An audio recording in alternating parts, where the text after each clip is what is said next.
कैसे हो आप लोग? Welcome back all the students of class 11th। आज मैं फिर से आपके साथ जुड़ गया हूँ with the chapter 2 of history an empire across 3 continents. ठीक है, ये आपका अगेन हिस्ट्री का बहुत इंपॉर्टेंट चैप्टर है। और आईएलसी की राइटिंग एंड सिटी लाइफ आगे आपका नोमैडिक एम्पायर वगैरह जो भी आएगा, थ्री ऑर्डर्स आएगा, उनसे थोड़ा ज़्यादा कंफ्यूजिंग, लंबा और बोरिंग है एनसीईआरटी के अकॉर्डिंग। बट मैंने इसे आज 7 to 8 स्लाइड्स में पूरा कर दिया है।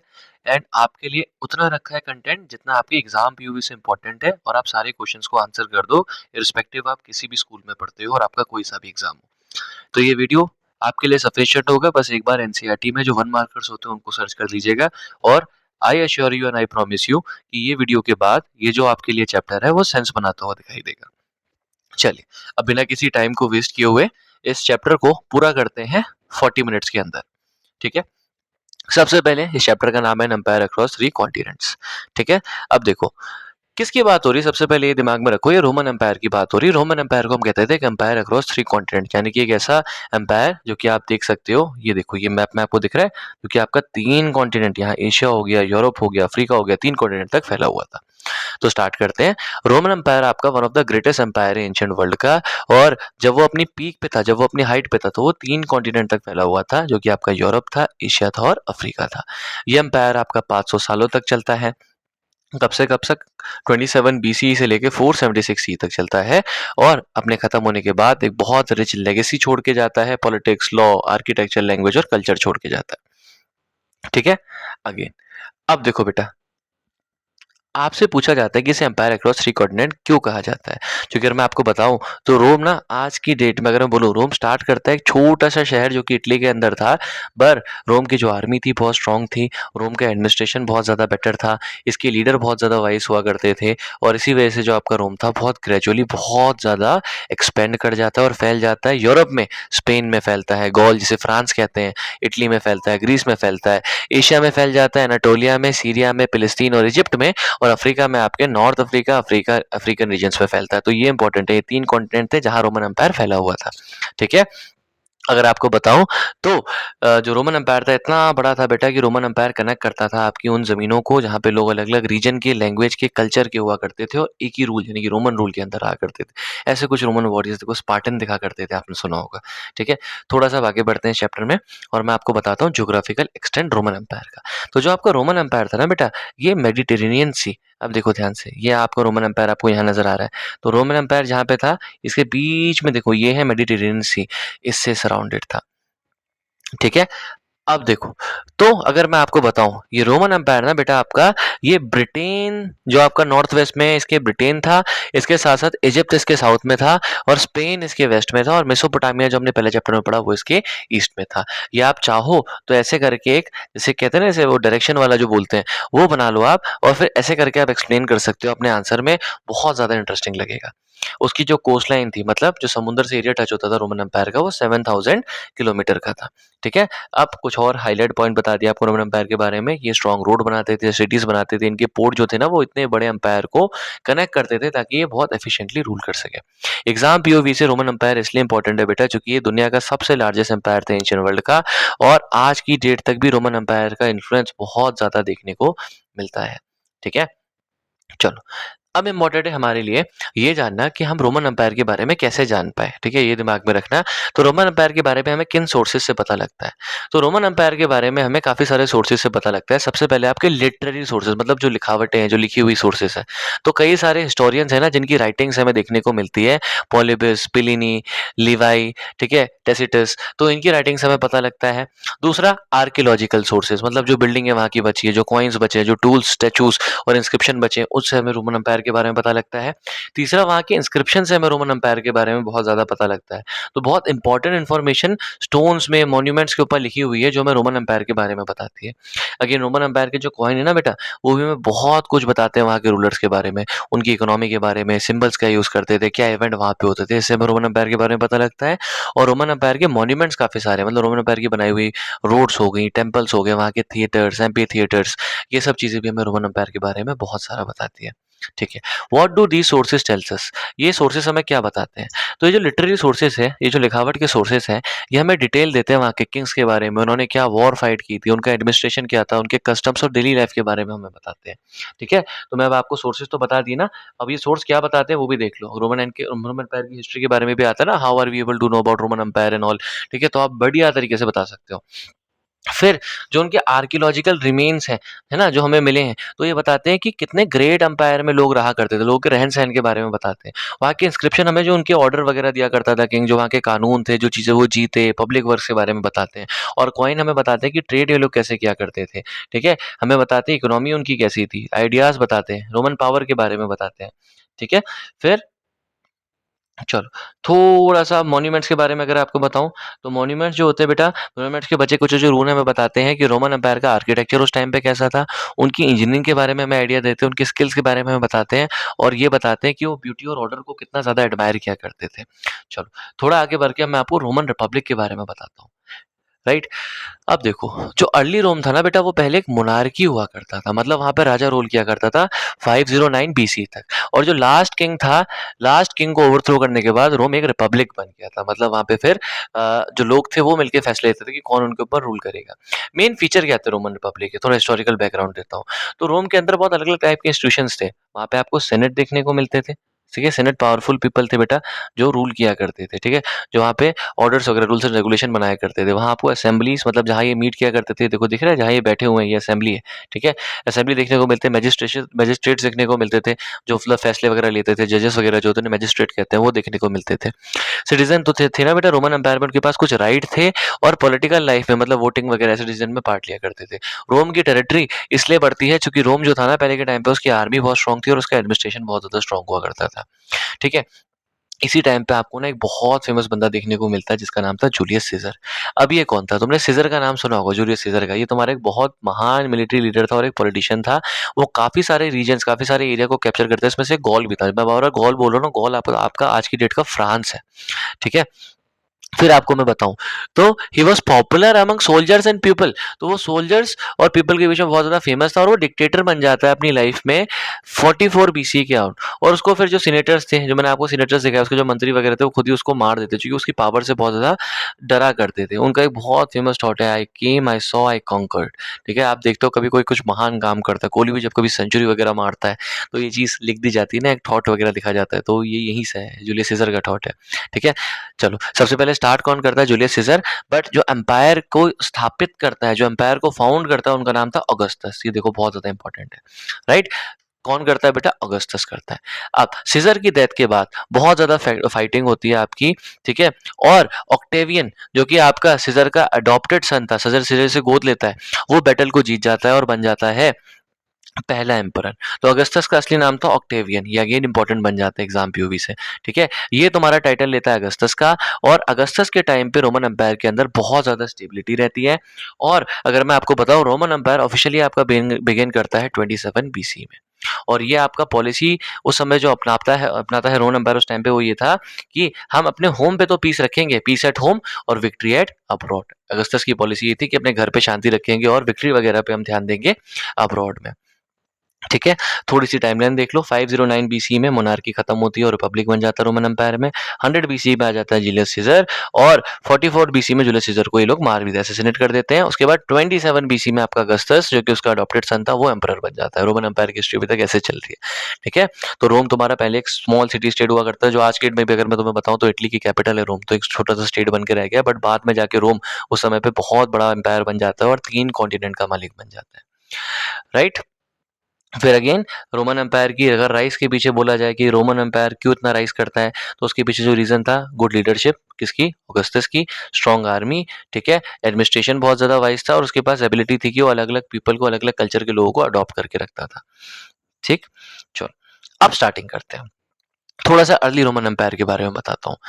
रोमन एम्पायर की एस्टैब्लिशमेंट कौन करता है? अगस्टस। तो अगस्टस रोमन एम्पायर को जब 27 बीसी में एस्टैब्लिश कर देता है, तो रोमन एम्पायर, ठीक है? तो रोमन रिपब्लिक खत्म हो जाता है। जो रिपब्लिक था, अगस्टस के एम्परर बनते ही रिपब्लिक खत्म होके रोमन एम्पायर की स्टार्टिंग हो जाती है। ठीक है? अब ये साम्राज्य बन जाता है।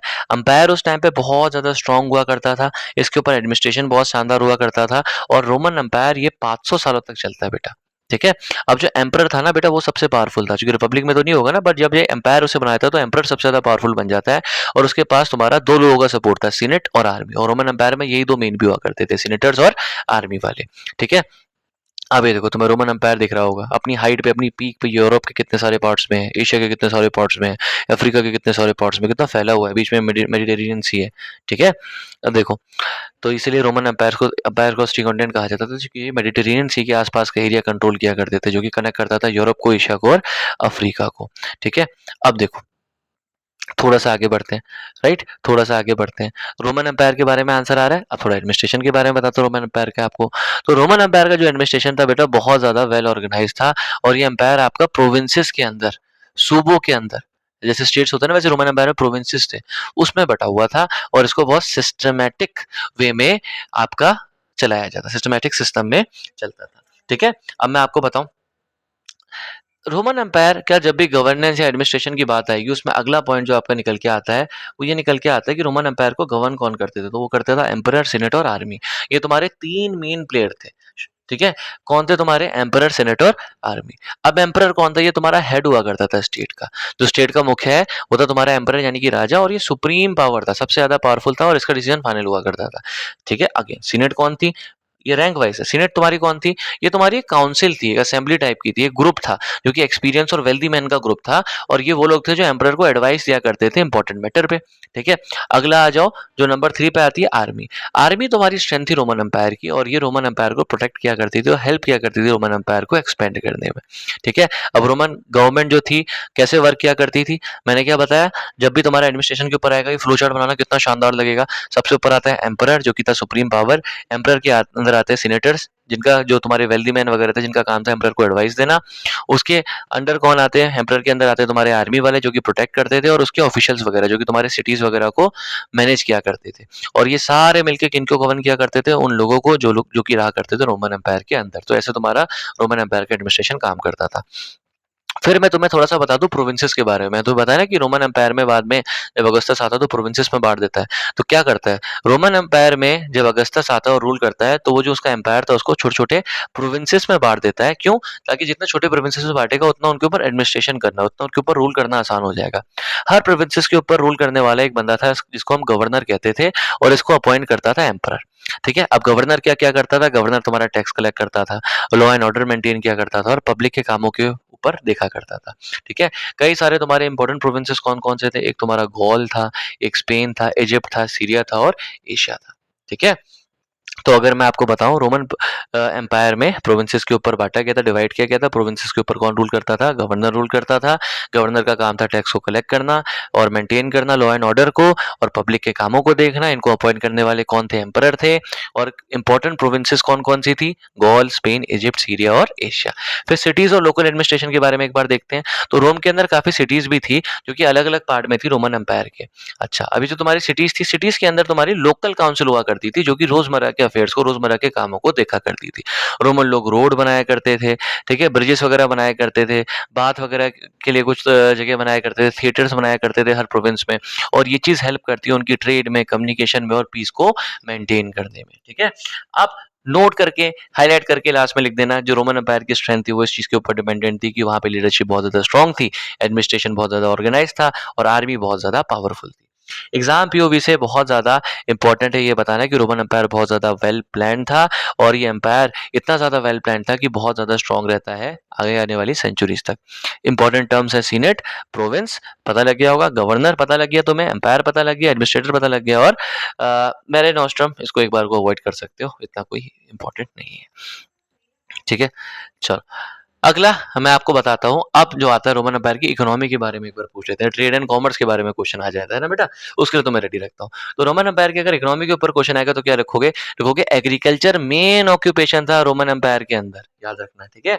क्या उगाते थे वहां के फार्मर? वीट्स उगाया करते थे, बार्ली उगाया करते थे, ऑलिव उगाते थे, ग्रेप उगाते थे और वेजिटेबल उगाते थे। तो फार्मर ये सब चीजें उगाया करते थे। और बहुत बड़े बड़े स्टेट्स, बहुत बड़े जमीन के इलाके, बहुत बड़े बड़े एरिया में फार्मिंग होती थी, इनको हम कहते थे लेटिफुंदिया। याद याद रखना, ठीक है, जो कि अमीर लोग उनका करते थे। जैसे आज भी तुम देखा ना, अमीर लोग कहते हैं ये मेरा स्टेट है, ये मेरा लैंड है, ये मेरा एरिया है, ठीक है।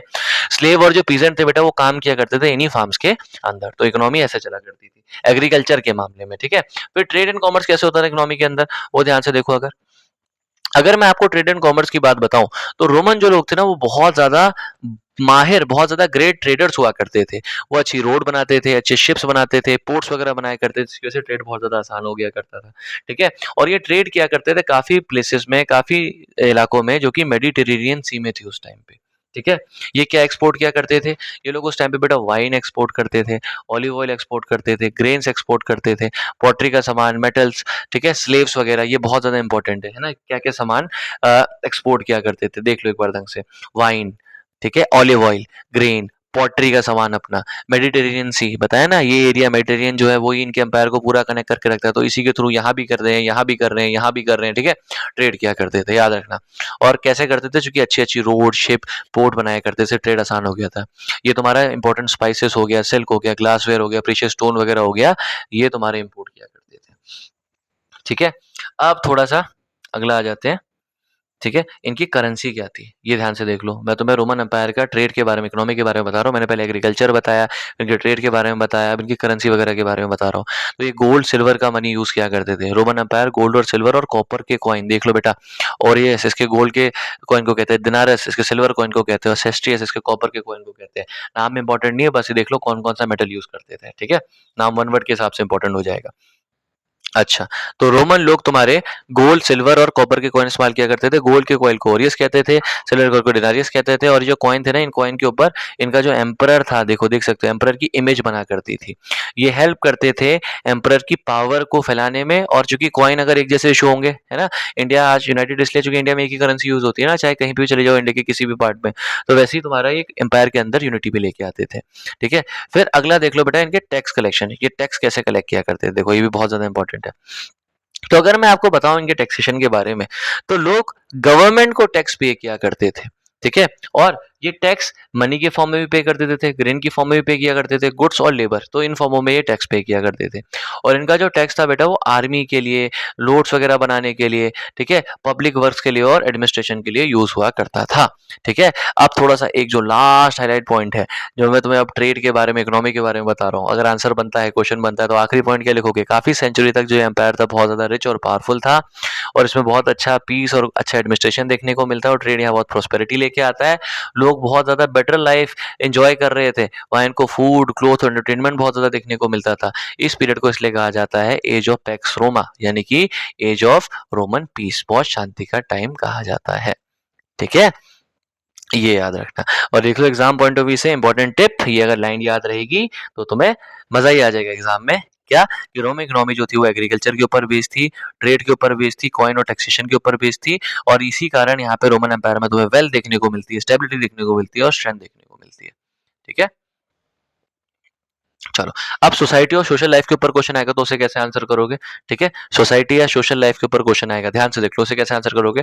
तो रोमन सोसाइटी इक्वल नहीं थी, दिमाग में डाल लो, ठीक है। और लोग अलग अलग सोशल ग्रुप को बिलोंग किया करते थे, क्लास सिस्टम था यहाँ पे। और हर एक सोशल ग्रुप का उसकी रैंक के हिसाब से, या वो किस क्लास को बिलोंग करता है उस हिसाब से उसके राइट्स थे, उसके पास राइट्स हुआ करते थे, और उसका स्टेटस हुआ करता था, ठीक है। उसका स्टेटस हुआ करता था, राइट। तो कैसे थे, पेट्रिशियंस टॉप पे थे, प्लेबियंस उसके नीचे आते थे, फ्रीडमैन उसके नीचे आते थे, और स्लेव सबसे नीचे आते थे।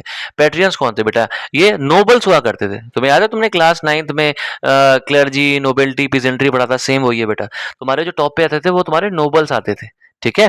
तो नोबल्स लोग कौन थे, वो लोग जो कि बहुत बड़े बड़े जमीन के इलाके कब्जा के रखते थे, जिनका गवर्नमेंट के ऊपर कंट्रोल था। नंबर 2 पे आते थे आपके कॉमन पीपल, इसमें आपके फार्मर आ गए, ट्रेडर आ गए, शॉपकीपर और आर्टिशंस आ गए, ठीक है। नंबर 3 पे आपके फ्रीडमैन आ गए, ये वो स्लेव्स थे जो कि पहले स्लेव हुआ करते थे, बाद में फ्री हो गए, और ये अपनी प्रॉपर्टी पे काम किया कर सकते थे और ट्रेड कर सकते थे। और लास्ट में आपके स्लेव्स आते थे, जिनको माना जाता था कि किसी की प्रॉपर्टी है, किसी की संपत्ति है, और इनके पास कोई राइट नहीं है, ठीक है। तो अगर मैं तुम्हें बोलूं इंपॉर्टेंट पॉइंट ऑफ व्यू यहाँ पे है, जब भी रोमन सोसाइटी के बारे में है तो लिख देना, रोमन सोसाइटी में बहुत ज्यादा नंबर में स्लेव्स हुआ करते थे, और कई बार तो स्लेव्स इतने ज्यादा थे कि फ्री लोगों से ज्यादा स्लेव्स थे, सोचो, ठीक है। रोमन सोसाइटी के बारे में अगर मैं आपको बताऊंगा, तो रोमन सोसाइटी जो थी उसको 3 पार्ट पे मेन बांटा गया आपका। सबसे पहले आपका एरिस्टोक्रेसी, पीजेंट्री, स्लेव्स, ठीक है, और आपका जो एक रह रहा है वो थी आपकी नोबिलिटी। ठीक है, अब देखो ध्यान से, एरिस्टोक्रेसी ये तुम्हारे वो प्रेटिशियंस थे। ठीक है, ये तुम्हारी रिच फैमिली थी जो लैंड वगैरह ओन किया करती थी। देखो, सॉरी, एक एक चीज यहाँ पे देखना, सबसे ऊपर तुम्हारा नोबिलिटी नहीं, सबसे ऊपर तुम्हारा नोबिलिटी में ही एम्परर आ गया। ठीक है, एम्परर के बारे में हमने पढ़ लिया। एम्परर कौन था? अगस्टस वाला तुम्हारा, है ना, जो रूल किया करता था, जो किंग था, इसके अंदर सारा कुछ आया करता था। एम्परर के बाद तुम्हारी एरिस्टोक्रेसी आ गई नंबर 2 पे। फिर तुम एरिस्टोक्रेसी के बाद लिखोगे पीजेंट्री, और पीजेंट्री के बारे में स्लेव्स लिखोगे। एम्परर मैंने समझा दिया, एरिस्टोक्रेसी देख लो, पीजेंट्री देख लो, स्लेव्स देख लो, आंसर में अपना ये लिखोगे और लास्ट में लिख दोगे वुमेन का क्या रोल था और स्लेव्स का क्या रोल था। ठीक है, ये तुम्हारे 6 पॉइंट आ जाएंगे, क्वेश्चन 6 मार्क्स के आसपास में आता है, and that will help you. ठीक है, चाहे आप कोई भी एग्जाम दे रहे हो। अब देखो, एरिस्टोक्रेसी देखो, तो अगर मैं आपको बताऊं तो इसको इनको प्रेस्टिशियंस भी कहते थे। ठीक है, ये तुम्हारी रिच फैमिली हुआ करती थी और इनके पास ज्यादातर जमीन हुआ करती थी। ये सीनेट सीनेट मतलब जो उनका पार्लियामेंट था, जहां बैठ के वो लोग फैसले लेते थे, उसमें टॉप पोजीशन में हुआ करते थे और उनके ऊपर इनके पास बहुत ज्यादा पॉलिटिकल और सोशल पावर थी। याद रखना। अगली जो तुम्हारी कैटेगरी थी नंबर 3 पे, वो थी तुम्हारी पीजेंट्री। तो पीजेंट्री जो थी ना बेटा, ये तुम्हारे प्लेबियंस कहलाते थे। ठीक है, और ये तुम्हारे कॉमन लोग हुआ करते थे। अगर तुम्हें ये टेक्निकल वर्ड याद नहीं हो रहा, एक बार कर लोगे बहुत अच्छा, आंसर में तुम्हारा नंबर नहीं कटेगा। नहीं हो रहा है अभी के लिए, बस ये देख लो, एरिस्टोक्रेसी, पीजेंट्री। ठीक है, ये तुम्हारे फार्मर्स होते थे, ट्रेडर्स होते थे, आर्टिशियंस होते थे, शॉपकीपर होते थे। ये तुम्हारे बहुत हार्ड वर्क किया करते थे और टैक्सेस पे किया करते थे, और इनके पास राइट्स बहुत कम थे प्रैक्टिशियंस के मुकाबले। ओवर टाइम ये लोग और ज्यादा राइट्स के लिए फाइट करते हैं और कुछ राइट इनको मिल भी जाते हैं। ठीक है, अब अगला अब एक बार देख लो बेटा, स्लीव्स। ठीक है, स्लेव्स कौन थे? स्लेव्स वो लोग थे बेटा जिनको वॉर वगैरह में कैप्चर कर लिया जाता था और उनको दूसरी जगह से लाया जाता था पकड़ के। वो लोग थे, उनके पास कोई फ्रीडम नहीं थी, कोई राइट नहीं थी, और ये लोग फार्म्स में, माइंस में, हाउसेस में, वर्कशॉप में, ऐसी जगह पे काम किया। कई बार एक ग्लैडिएटर्स भी थे, मतलब युद्ध वगैरह लड़के, है ना, मनोरंजन किया करते थे। इनका ट्रीटमेंट बहुत ज्यादा हार्श है, उनको बहुत पनिशमेंट मिला करता था। फिर अगला जो रोल था, वुमेन की भी कंडीशन काफी ज्यादा खराब थी, क्योंकि वुमेन को पॉलिटिक्स में पार्ट लेने नहीं दिया जाता था। उनसे कहा जाता था उस टाइम पे, सोशल लाइफ के बारे में बता रहा हूँ, आपका आंसर सोशल लाइफ में ये बनेगा। उनसे कहा जाता था कि उनको घर वगैरह देखना है, चिल्ड्रन को देखना और फैमिली को देखना है। रिच वुमेन के पास हालांकि ज्यादा फ्रीडम थी पुअर वुमेन के मुकाबले, और कई वुमेन उस टाइम पे बेटा राइटर्स भी बन जाती है, टीचर भी बन जाती है और बिजनेस वुमेन भी बन जाती है। ठीक है, एग्जाम पीओ से तुम्हारे इंपॉर्टेंट रिमेंबर करना कि रोमन सोसाइटी उस समय में डिफरेंट ग्रुप्स में डिवाइडेड थी, और पावर और राइट सबको इक्वली नहीं मिले थे, उनकी क्लासेस के अकॉर्डिंग अलग अलग थे। ठीक है, तो रोमन सोसाइटी तुम्हारी इनइक्वालिटी के ऊपर बेस्ड थी, और वहाँ पे स्ट्रगल तुम्हें देखने को मिलता है पार्टीशन, मतलब जो टॉप क्लास के लोग हैं, और प्लेबियन जो तुम्हारी नीची क्लास के लोग हैं, उनके बीच में। ठीक है, सोशल लाइफ पढ़ लिया, इकोनॉमिक लाइफ पढ़ लिया हमने, हिस्टोरिकल बैकग्राउंड देख लिया, स्ट्रक्चर देख लिया। ठीक है, तो अब थोड़ा सा हम पढ़ते हैं थर्ड सेंचुरी क्राइसिस की क्या दिक्कत आती है रोमन एम्पायर में। तो देखो, थर्ड सेंचुरी क्राइसिस था क्या बेटा, ये भी क्वेश्चन आता है। तो mid of the third century जब तुम्हारी चल रही थी, उसके मिडिल में तुम्हारा क्या होता है, रोमन एम्पायर को एक सीरियस क्राइसिस फेस करना पड़ता है हर एक फील्ड में। इसी पीरियड को कहा जाता है थर्ड सेंचुरी क्राइसिस। हर एक फील्ड का मतलब है, पॉलिटिक्स में भी प्रॉब्लम आ रही थी, इकोनॉमिक्स में भी प्रॉब्लम आ रही थी, मिलिट्री में भी प्रॉब्लम आ रही थी, और सोसाइटी में भी प्रॉब्लम आ रही थी। ठीक है, अच्छा, क्या कॉज था इस क्राइसिस का? अब देखो ध्यान से, सबसे पहले पॉलिटिकल इंस्टेबिलिटी की होती है, क्योंकि कई सारे वीक एम्परर्स जो थे ना, वो पावर में आ गए थे अगस्टस के बाद, इसलिए कई सारे एम्परर चेंज हो गए थे उस टाइम पीरियड में। अगर आपको बताऊं तो लगातार जब एम्परर चेंज हो रहे थे तो पॉलिटिक्स इंस्टेबल हो गई।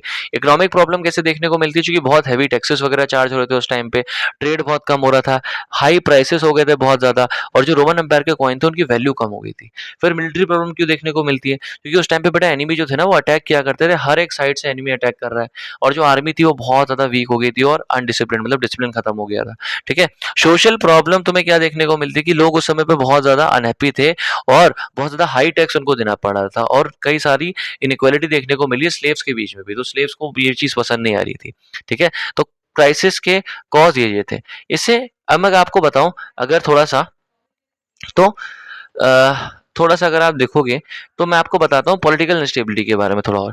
काफी सारे एम्परर्स को ना किंग मार देते हैं उस टाइम पे, और 50 साल के टाइम पे कम से कम 20 एम्परर आते हैं और चले जाते हैं। तो देखो, खुद सोचो कितना ज्यादा। देखो, ये तुम्हें देख रहा होगा, 3 साल के अंदर एम्परर चेंज हो गया, फिर यहाँ पे 6 साल के अंदर एम्परर चेंज। ठीक है, तो कैसे ऐसे एम्परर चेंज हो रहा है, राइट? तो बहुत बड़ी बात है ये। फिर काफ़ी सारी सिविल वॉर्स देखने को मिलती है, पावर स्ट्रगल देखने को मिलती है और जो सीनेट था वो अपनी इंपॉर्टेंस खो देता है, इसलिए पॉलिटिकल इंस्टेबिलिटी आ गई, क्राइसिस का एक रीज़न। फिर इकोनॉमिक डिक्लाइन कैसे आता है? बहुत ज़्यादा हेवी टैक्स लगा दे रहा था ना, जो एम्परर था, तो लोग उससे नाखुश थे। ट्रेड वगैरह बहुत ज़्यादा उनका व्यापार ठप हो गया, उनका जो कॉइन था उसकी कीमत बिल्कुल बहुत ज़्यादा गिर गई और अगर मैं आपको बताऊँ, क्योंकि जो कॉइन वगैरह थे वो चीप मेटल के बन रहे थे, तो उनके एक्सपेंसिव मेटल का कुछ कीमत रह नहीं जा रही थी। इन्फ्लेशन, महँगाई बढ़ गई उस टाइम पे और फार्मर अपनी ज़मीन छोड़ के भागे, इसलिए इकोनॉमिक क्राइसिस आ गई। मिलिट्री में कैसे प्रॉब्लम बेटा देखने को मिल रही थी? अगर मैं आपको बताऊँ तो जो एनिमीज़ थे ना बेटा, वो नॉर्थ में जर्मन और ईस्ट में पर्शियन दोनों साइड से उन पे अटैक कर दे रहे थे और उनकी आर्मी जो थी रोमन एम्पायर की बहुत बड़ी थी इसलिए बहुत एक्सपेंसिव पड़ जा रही थी। तो सोल्जर जो थे ना बेटा, क्योंकि उनको फिर अब सैलरी वगैरह नहीं मिल रही अगर आर्मी एक्सपेंसिव पड़ी तो सोल्जर को जब सैलरी वगैरह नहीं मिलेगी उस टाइम पे, तो रोमन जो लोग थे बेटा, वो जो सोल्जर थे थोड़े से अनफेयर और डिसलॉयल बन गए थे। ठीक है? इसलिए काफ़ी सारे प्रोविंसेस ये लोग हार गए थे उस टाइम पे। राइट। अगर मैं आपको बताऊं फिर रिफॉर्म्स क्या देखने को मिलते हैं, तो इस क्राइसिस को एंड करने के लिए एम्परर क्या रिफॉर्म लेके आता है, तो एम्परर आते हैं, इनका नाम था डायकोलिशियन। ठीक है, ये नाम याद रखना, स्ट्रॉन्ग रूलर था जो चेंजेस लेके आता है। ये एम्परर तुम्हारा क्या करता है, सबसे पहले एम्परर सोचता है कि अगर इतना बड़ा एम्पायर रहेगा तो दिक्कत आएगी, तो एम्पायर को छोटे छोटे स्मॉल स्मॉल पार्ट्स में डिवाइड कर देता है। फिर वहां पे लेके आता है टेट्रार्की, मतलब एक पर्सन नहीं बल्कि 4 पर्सन रूल करेंगे एम्पायर को तो स्टेबिलिटी आएगी। आर्मी को रीऑर्गेनाइज कर देता है और गुड्स के प्राइसेस को कंट्रोल में ले आता है और क्या करता है, टैक्सेस और एडमिनिस्ट्रेशन को इंप्रूव कर देता है। इससे चीजें थोड़ी सी सुधर जाती है। अब मैं तुम्हें इफेक्ट भी बताऊं, क्या इफेक्ट देखने को मिलते हैं तुम्हें क्राइसिस के। सबसे पहले अगर तुम्हें बताऊं, जो तुम्हें ये पॉलिटिकल इंस्टेबिलिटी वगैरह देखने को मिलती है ना, इसकी वजह से तुम्हारा ये था कि एम्पर ना चूंकि वीक थे, ठीक है, शॉर्ट लिव थे, तो एम्पायर को सही से कंट्रोल नहीं कर पा रहे थे। इकोनॉमी वीक हो गई थी इसलिए लोग उनसे ट्रेड नहीं कर रहे थे रोमन एम्पायर से। इन दिक्कतों की वजह से तुम पहले लिखोगे क्या, तुम सबसे पहले लिखोगे थर्ड सेंचुरी क्राइसिस क्या था। मैं तो बताया इंस्टेबिलिटी का पीरियड था जहाँ इकोनॉमिक, सोशल, पॉलिटिकल ये सब क्राइसिस देखने को मिल रहा था। फिर तुम लिखोगे क्या कॉज थे क्राइसिस के। ठीक है, तुमने लिख दिया क्या, पॉलिटिकल स्टेबिलिटी के बारे में, इकोनॉमिक प्रॉब्लम्स के बारे में, सोशल प्रॉब्लम क्या फेस करने को मिल रही थी। जब ये डिफाइन कर दिया उसके बाद फिर तुम्हें लिखना होगा बेटा क्या इफेक्ट देखने को मिले तुम्हें क्राइसिस के। ठीक है, ये इफेक्ट तुम बता रहे हो, तो आर्मी डिफेंड नहीं कर पाती एम्पायर को। ठीक है, वीक और शॉर्ट लिव एम्पर होते हैं, इकोनॉमी वीक हो जाती है, इसका इफेक्ट ये देखने को मिलता है। लोगों को पॉवर्टी वगैरह सफर करनी पड़ती है, वायलेंस हो जाता है और एम्परर इतना ज्यादा पावरफुल नहीं रहता है।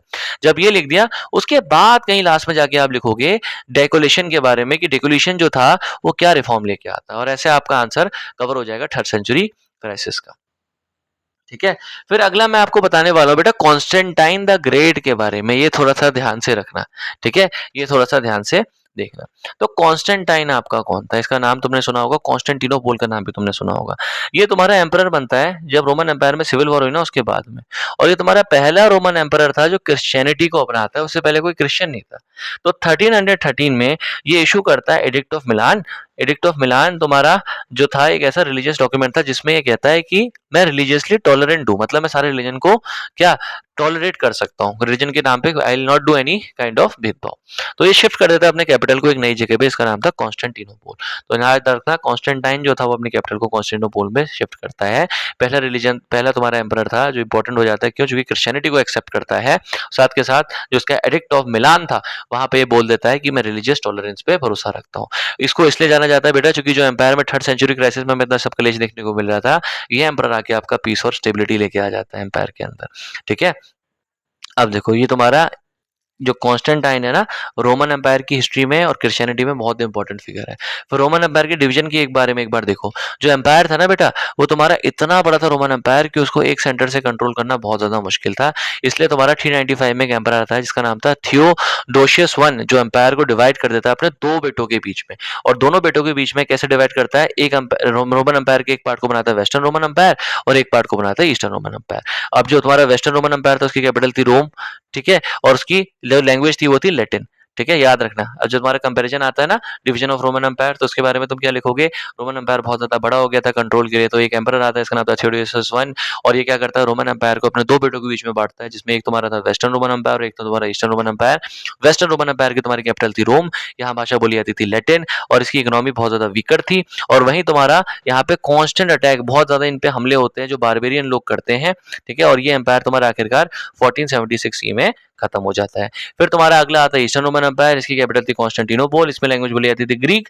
इसकी आर्मी बहुत ज्यादा स्ट्रॉन्गर थी, ये बहुत ज्यादा स्टेबल और प्रॉस्परस रहता है, और ये तुम्हारा 1000 साल से भी ज्यादा साल तक रहता है। तो तुम्हें वेस्टर्न ईस्टर्न रोमन एम्पायर के बारे में पता लग गया, और इसमें ये भी पता लग गया कि इसको जरूरत क्यों पड़ती है बनाने की।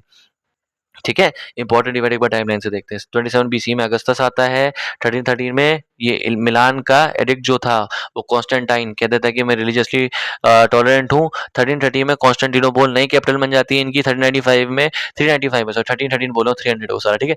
1395 में तुम्हारा थियोडोसियस जो वन था वो एम्पायर को डिवाइड कर देता है वेस्ट और ईस्ट के बीच में, और 476 सी में जाके तुम्हारा वेस्टर्न एम्पायर जो तुम्हारा वेस्टर्न रोमन एम्पायर था वो खत्म हो जाता है।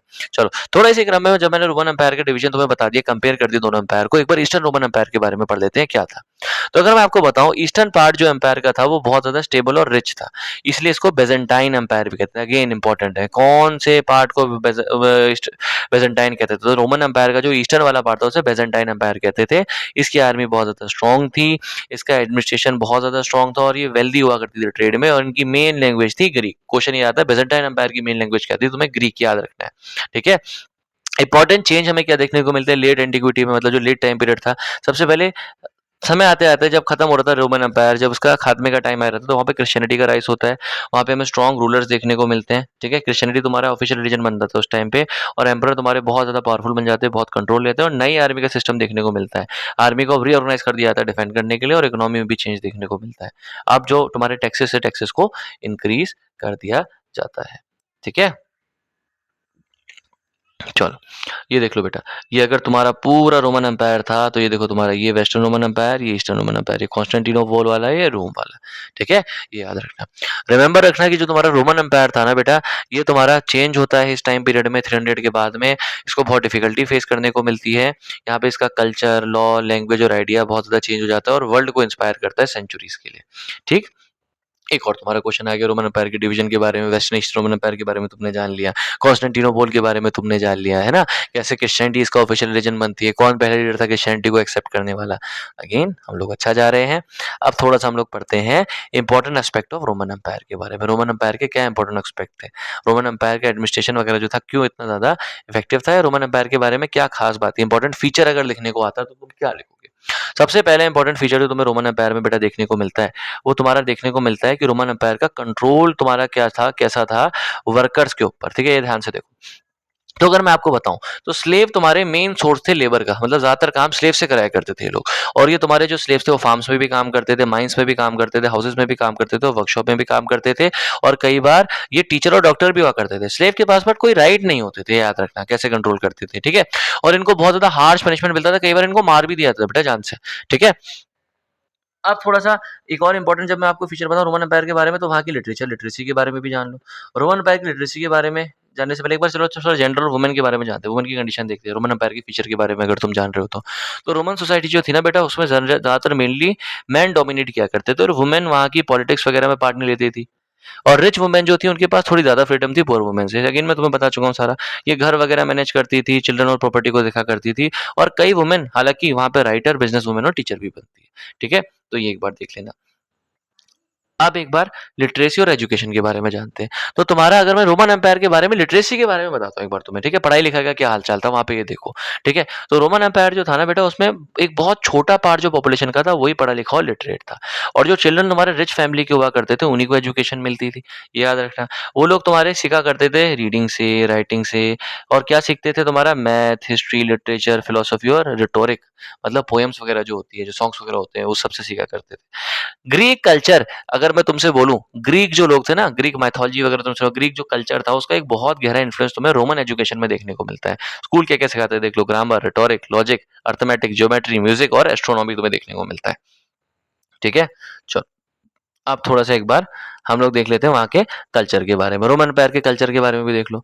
रोमन एम्पायर जो था ना बेटा, वो कई सारी चीज़ें ग्रीक लोगों से अडॉप्ट करता है। वो बहुत सुंदर-सुंदर शहर बनाता है, टेम्पल बनाता है, थिएटर बनाता है और रोड्स बनाता है। देखो तुम्हें रोमन कोलिसियम देखने को मिल रहा होगा। यहाँ पे ना ग्लैडिएटर लड़ा करते थे, वहाँ बहुत मनोरंजन होता था। ठीक है? रोमन एम्पायर में बहुत सारे फेस्टिवल होते हैं, गेम्स होता है, ड्रामा होता है और आर्ट होता है। बहुत एंटरटेनमेंट देखने को मिलता है तुम्हें। ठीक है? अगेन इंपॉर्टेंट टर्म देख लो बेटा यहाँ पे। एम्पायर, क्वेश्चन आया था व्हाट इज एम्पायर, तो एक लार्ज ग्रुप ऑफ कंट्री या टेरिटरी जिसपे एक रूलर रूल करता है। प्रोविंस क्या होता है, एम्पायर के अंदर का एक पार्ट, उसे प्रोविंस कहते हैं। सेनेट क्या होता है, सेनेट, सेनेटर्स बार बार सुनते हो, एक काउंसिल जो कि रिच और एक्सपीरियंस मैन की है, जो पावरफुल मैन की है, जो कि एम्परर को एडवाइस करते हैं। ठीक है, पैक्स रोमाना क्या था, पैक्स रोमाना वही तुम्हारा पीस और स्टेबिलिटी का पीरियड अगस्टस के टाइम पे जो 100-200 साल तक चला था। बारबेरियन बेटा, वो लोग जो कि रोमन एम्पायर के बाहर रहते थे उनको ये बारबेरियन बोला करते थे। ठीक है, अब एक बार अगर मैं तुम्हें बताऊं, थोड़ा सा रिवीजन देख लो। रोमन एम्पायर तुम्हारा यूरोप में, एशिया में और अफ्रीका के ऊपर रूल क्या करता था। ये तुम्हारा 500 साल तक चलता है। इनकी आर्मी बहुत स्ट्रॉन्ग थी, एडमिनिस्ट्रेशन बहुत शानदार था। सोसाइटी में अलग अलग तुम्हें ग्रुप्स और इक्वल राइट देखने को मिलते हैं, कल्चर लैंग्वेज आइडियाज देखने को मिलते हैं। और ये एम्पायर तुम्हारा क्राइसिस फेस करता है 3rd सेंचुरी में। इसको डिवाइड कर देते हैं 395 सी में, तुम्हें पता ही है। ठीक है, और ईस्ट थियोडस जो करता है, और ईस्टर्न एम्पायर जो था उसको आज की डेट में भी byzantine एम्पायर के रूप में वो कंटिन्यू करता है। ठीक है, चलो एक बार इसका रिवीजन करते हैं, फिर तुम्हारे लिए कुछ क्विक और इंपॉर्टेंट फैक्ट बताता हूँ।